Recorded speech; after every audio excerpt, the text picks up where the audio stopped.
So as we go through these, start which ones you need to compile notes and come to class with a good chunk of notes for your test. Number 1, find the roots. That's the same thing as solve this equation. This equation is in a quadratic equation because your exponent is 2. So quadratics, if it's easy, you can factor it. So we use our template. Can you multiply two integers and have them end up at 1, but then turn around and add them and your answer is 1? If you use 1 and 1, they times will give you 1, but what's 1 plus 1? So it's not 1 and 1. Is there any whole numbers that are going to work?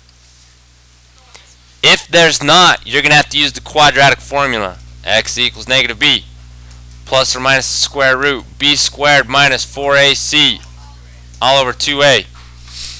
Okay, to find a, b's, and c's, a is always how many x squared you've got, b is how many x's you've got, and c is how many ones you've got, or how many numbers. So the a in this problem is 1, the b is 1, the c is 1. They're all 1. So if my values of a, b, and c are all 1, just plug them in. So it's going to be x equals negative 1 plus or minus the square root of 1 squared minus 4 times 1 times 1 all over 2 times 1. Clean it up. You should have a minus 1 plus or minus the square root of a minus 3, all divided by 2. Okay, at this point, do this. So a strategy for multiple choice, use your street smarts. This guy right here, this square root of a negative 3 means your answer has to be imaginary. So you can eliminate, you can kill C, because C has no imaginary part. This negative is going to be imaginary. So your next step, a lot of times you can eliminate 2 of them and then you're down to a 50-50 shot, but we could only kill 1 of them this time. So if I take the imaginary out, it's a negative 1 plus or minus imaginary times the square root of 3 divided by 2. And then ask yourself if you can clean it up. Can I pull anything out of square root of 3? No. Can I divide them by 2? You're done. So that matches up with B. You should have B for number 1. Number 2 is a great question. If your solutions are x equals a minus 4 and x equals 6, go a step back. Which one of these 4 has those 2 solutions? And your answer is C, because if you plug 4 into C, or plug a minus 4, look what you got. What is a minus 4 add 4? That's going to give you a 0. And 0 times this is going to be 0. So you're trying to have your answer be 0. The only way you can get 0 by timesing is if you times by a 0. So if I plug 6 in, look, 6 goes right here. What's 6 subtract 6? That's a 0. So C is the only one that works. If I plug those in, they give me zeros. Zeros times the other stuff is 0. That's why C works. Okay, solve this one. X squared plus 8 is 0. You could use the quadratic formula. Find A, B, and C the fastest, best way. Because I'm missing this. I have an x squared, but I'm missing this guy right here. I don't have any x's. And anytime I don't have any x's, I'm just going to solve for x. So I'm going to move this 8 to the other side. Minus 8, minus 8. So I have x squared equals a negative 8. So they're asking you what number times itself is a negative 8. What kind of a number does that have to be? It has to be imaginary. So I can kill, now I'm down to a 50-50. I can kill A and B. Because Because look at this. If I do the square root of x squared, square root of a negative 8, here's where we're at. You're at x equals, anytime you do the square root, you've got to do plus or minus square root of a negative 8. And I know this negative 8, that's going to be imaginary. I can kill C. Why can I kill C? Because it does not have a plus or minus. So you're done at that point. But to prove that it is D, your next step would be plus or minus imaginary square root of 8. You're going to break 8 down to 4 times 2, 2 times 2. You're going to swap out square root of 8 for square root of 2 cubed. And since it's a square root, if there's 2 or more, I can pull them out. You got to pull them out in groups of 2. So it's going to be plus or minus I, a 2 comes out, but a 2 stays in. So that matches up. That's the same thing as D.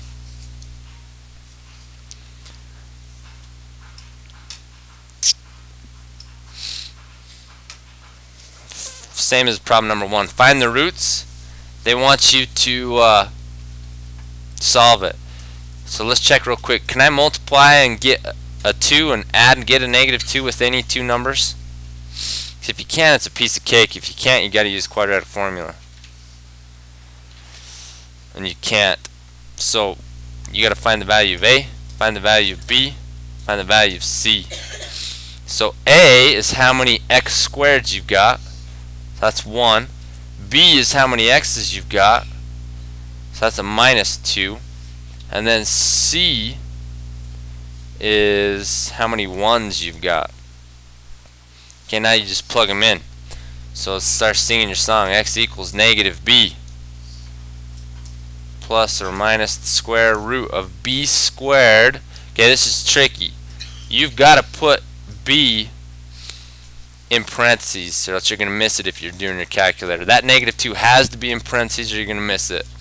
Minus 4 times A times C, all divided by 2 times A. Okay, now just do the arithmetic. So step 3 is going to be a negative 2 plus or minus square root. The negative 2 times negative 2 is 4. 4 minus 8 is a negative 4, all divided by 2. Can you kill any right now? You know your answer's got to be what? It's going to be another imaginary, so you can only eliminate B, which doesn't help a lot, but a little. Okay, square root of a negative 4, that's your imaginary. So if you take the imaginary out, you've got a negative 2 plus or minus imaginary times the square root of 4 divided by 2. And you're in luck because square root of 4 is a perfect square. What's the square root of 4? So you got a negative 2 plus or minus 2i divided by 2. And you can divide those all by 2. So you should end up with a negative 1 plus or minus 1i. And the best answer is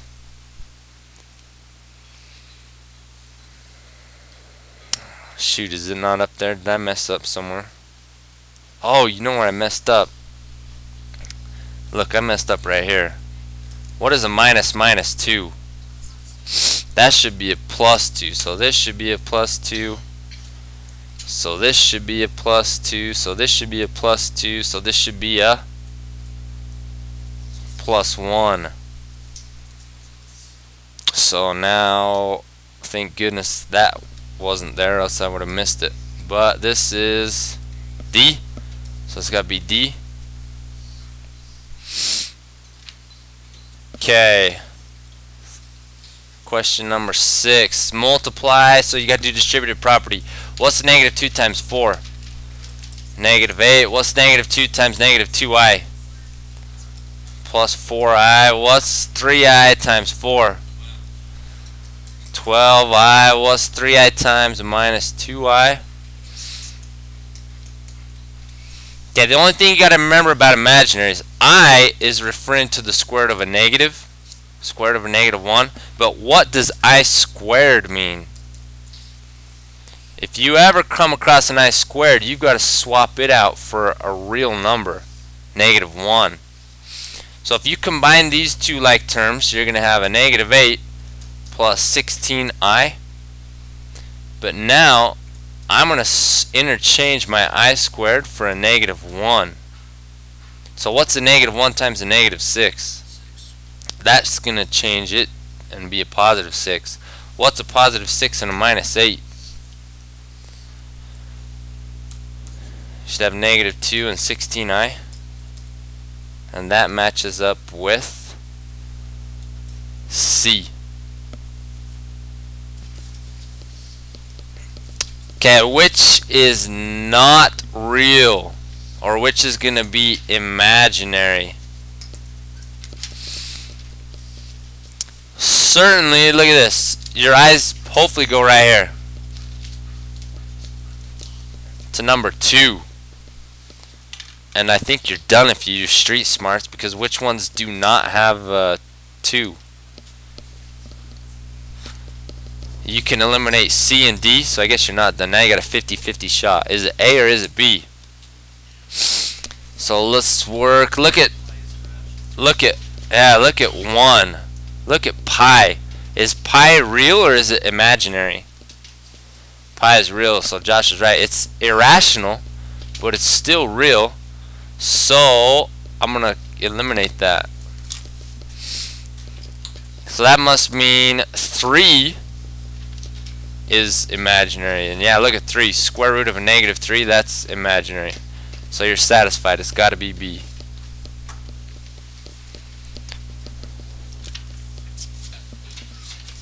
Here's what they want you to do. They want you to take 3 and substitute it into the function f. You're going to have to sub it in 2 places.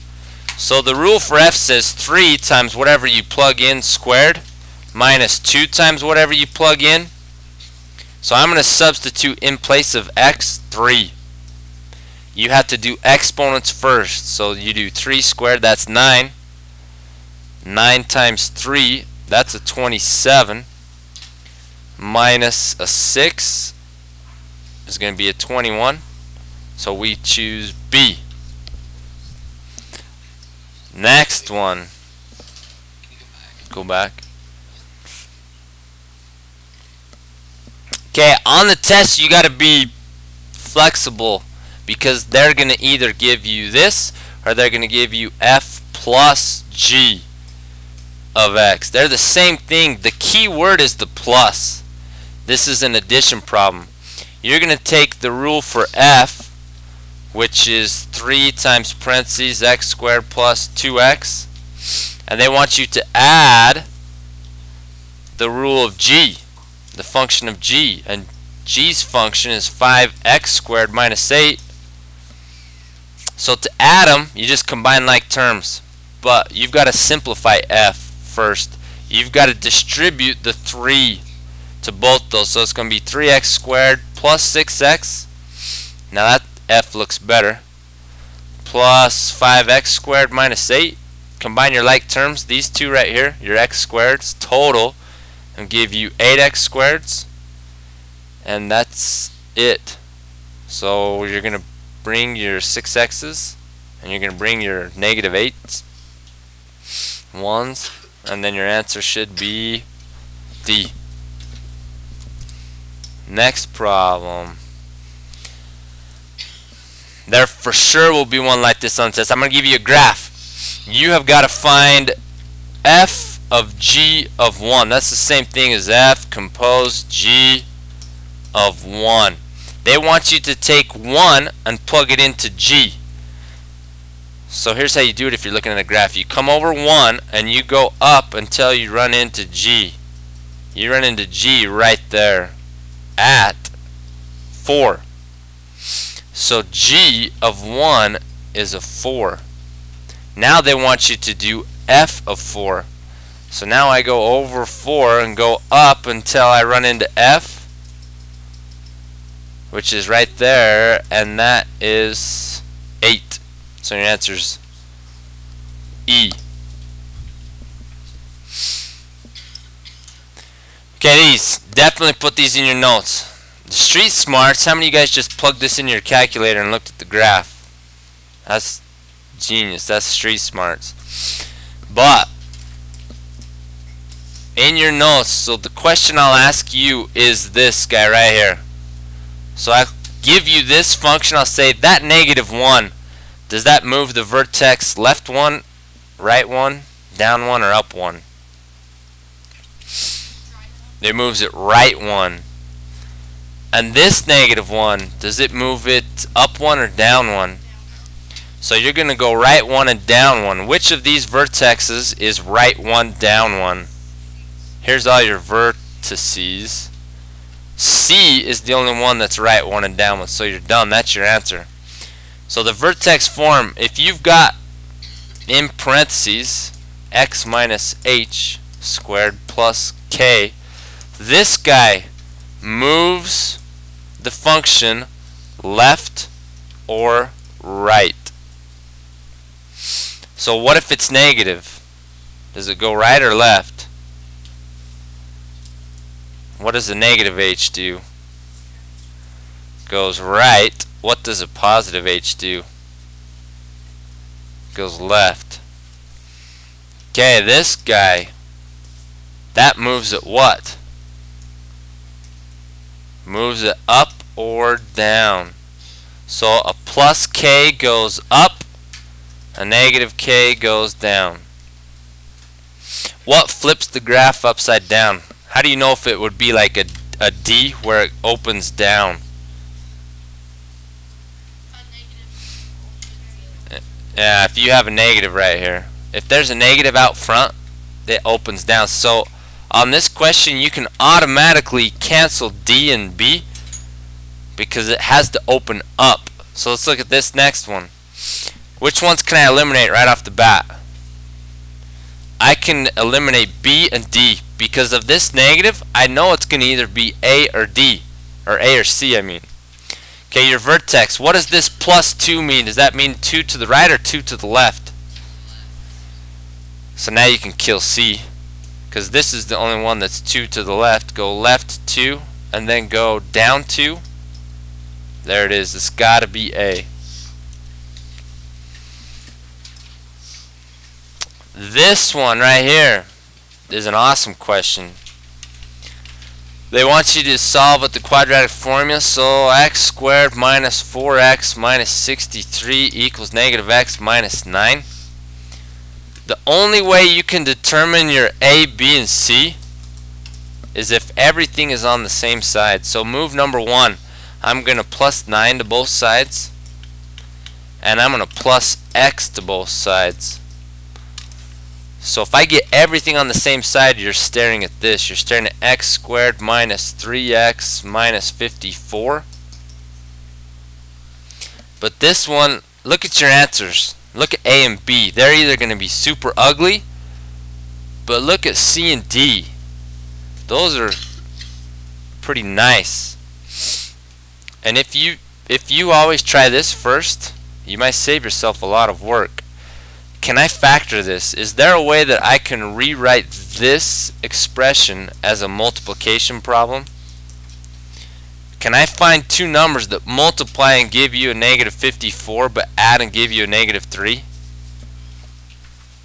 And in this case you can. What are they? What's going to times give you negative 54 but add and give you negative 3?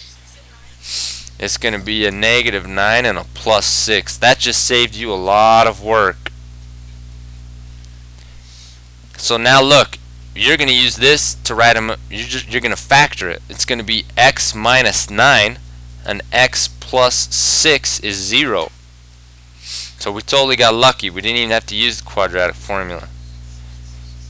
So what do you know your answer has to be? Your answer has to be whatever's going to make this a 0. If I plug in a positive 9 there, that'll work because 9 take away 9 is 0. Or if I plug in a negative 6 right here. So it has to be D. Okay, was that it?